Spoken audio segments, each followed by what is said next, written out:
Deleuze in this text is not interested in the animal itself, but in the becoming animal of man. And he says, I quote, "We wish to make a simple point about psychoanalysis. From the beginning, it has often encountered the question of the becoming animal of the human being in children who continually undergo becomings of this kind, in fetishism, and in particular masochism, which continually confront this problem. The least that can be said is that the psychoanalysts, even Jung, did not understand and did not want to understand. Even Jung, who is profounder than Freud, even Jung did not understand and did not want to understand." So Deleuze insinuates that all these psychoanalysts denied or denigrated understanding. They acted as if they didn't understand. They wanted not to understand something that consequently they understood very well. And they have some interest in not assuming, in not confessing, in not declaring that they were understanding. So they were understanding what they were understanding and wanted not to understand, as if they were not understanding, which is a symptom more than a simple non-knowledge. It's a symptomatic miscognition, or symptomatic misrecognition. It's a, more than that, it's a mistreatment. It's a mistreatment, that is, a cruel and violent mistreatment of the becoming animal of man and child. Cruel violence. Cruel violence. And Deleuze goes on, they killed, the translation says, in fact it is, they massacred, they killed becoming animal in the adult as in the child. They saw nothing. They see the animal as a representative of drives or a representative of the parents, which is obviously the case. The wolf is the father and so on and so forth. They do not see the reality of a becoming animal, that it is affect in itself, the drive in the person, and represents nothing. Represents nothing. The sin of psychoanalysis is always representation, the relying on representation. This thing represents, this animal represents the father, represents the mother, and so on. The becoming animal is affect in itself, the drive in the person, and represents nothing, Deleuze says. And he goes on, there exist no other drives than the assemblages themselves, les assemblages eux-mêmes, unquote. This concept of affect, like the concept of machine or assemblage, and of plan or plane, le plan. How would you say plan? Plan or plane or plan?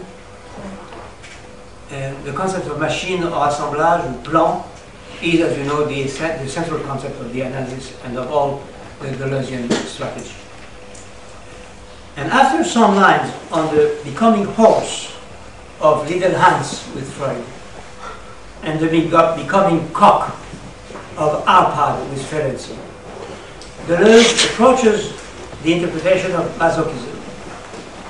And it is at this point that the word bêtise is imposed on him in order to qualify the discourse of the psychoanalytic type.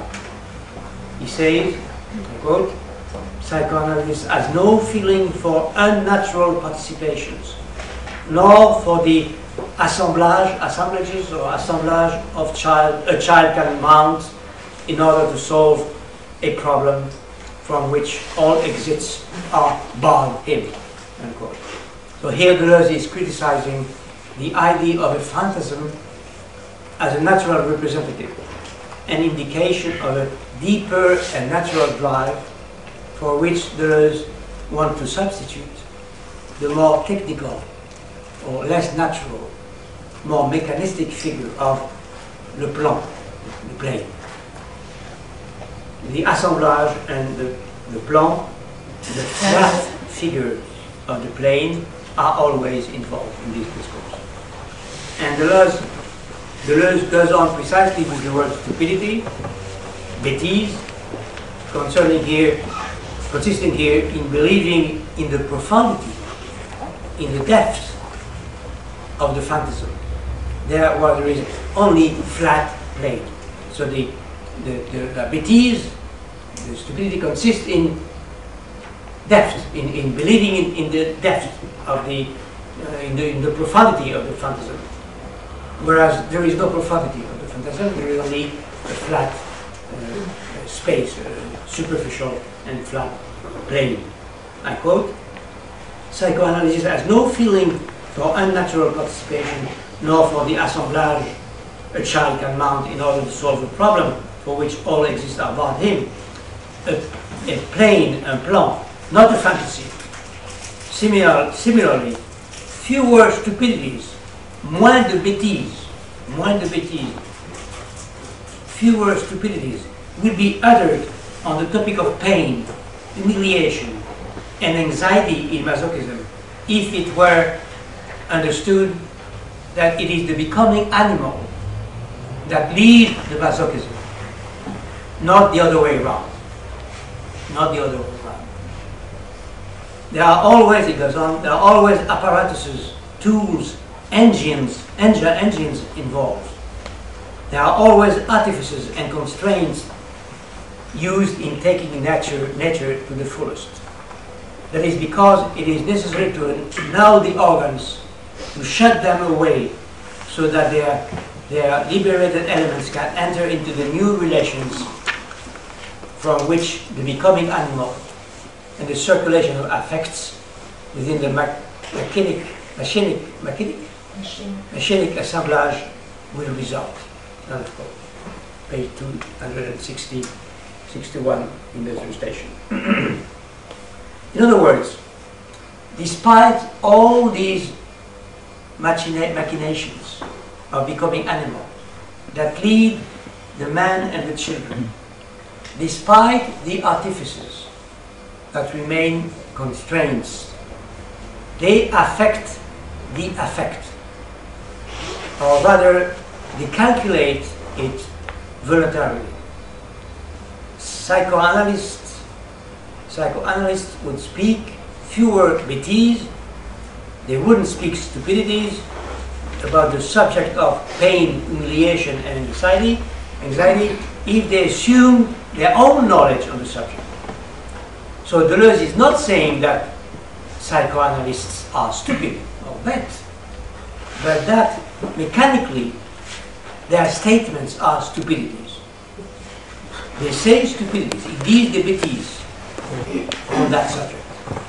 And they define bêtises not only as a character, as a feature, or a state, or as the essence of what one is, but also as the effect of what one does or what one says. They are events and even operations. Les bêtises, stupidities, they are events and operations, and not a phenomenal essence. So, psychoanalysts are not stupid when they say stupidities, because they know and they understand what they try not to understand, what they want not to understand. They have the intelligence of what they want not to understand, for reasons to be analyzed.